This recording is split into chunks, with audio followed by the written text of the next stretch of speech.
Hey, I want to welcome you to Statistics Math 146 online for fall quarter. I'm excited to get the term started. I generally would have this course published a little earlier, but I've been making a few changes, and there was a few changes on the school side with the Canvas site, so it's been hard to get everything done. What I wanted to do in this little video is just say hi and welcome for the quarter, and encourage you, if you can, to stop by Zoom study hours, or this quarter I'll also have some in-person study hours. If you're on campus and you want to stop by and introduce yourself, that would be great. Or if you're not on campus, you can do it through the Zoom study hours as well. That works good. But I wanted to point out a couple of things that have changed that I've revised to try to make this course a little bit better. And there is a welcome video. It's about 20 minutes on the course page. And if you go into the start here, watch course intro video, there it is. Or you can go down to week 1 module, and again, it's there as well. That goes into more detail, but I just wanted to go over a couple of things that have changed. What I've done for this term is I've set up our course content to be delivered in smaller pieces. So for example, we have 2 sets of content, video content and PowerPoint content. And what I've done is cut them into smaller pieces so that they'll show up in your to-do list. So on Monday, Wednesdays, and Fridays, there'll be suggested videos to watch on those days. And on Tuesdays and Thursdays, there'll be suggested PowerPoints to go through. And that's 2 types of PowerPoints. One is the chapter PowerPoints that go along with our textbook, even though the PowerPoint really will suffice. You probably don't need to utilize the textbook. I've taken most of the content from the text and put them into those PowerPoints. And Excel tutorials. So there's 2 types of PowerPoints, and those I have sort of showing up as due on Tuesdays and Thursdays.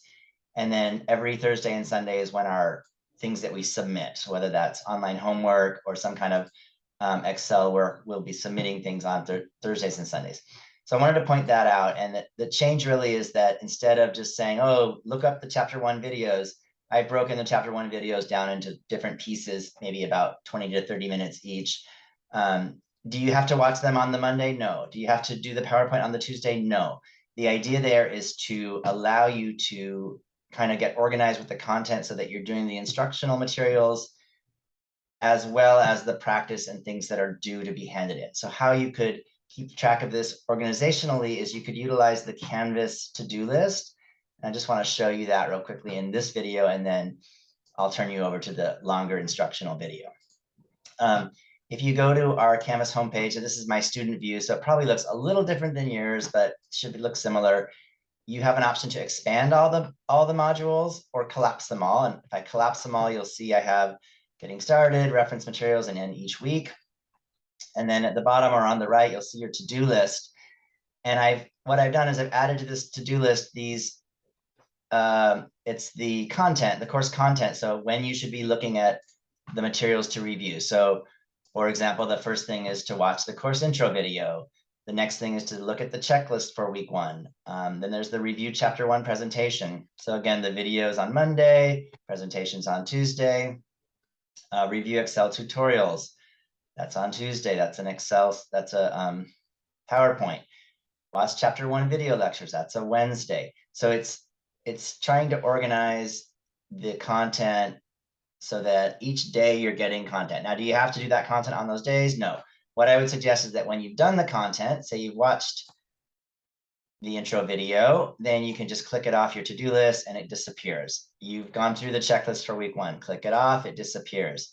Oh, you went ahead and did the homework for chapter 1. It's very quick, multiple choice. You probably can do it very quickly. There's 2 sets. You've done the first one, check it off your list. So notice my to-do list is now not getting shorter because it's adding things for next week on there. So it's a way to keep organized, and hopefully it helps you, especially early on when you're trying to learn how to kind of keep on track with the course.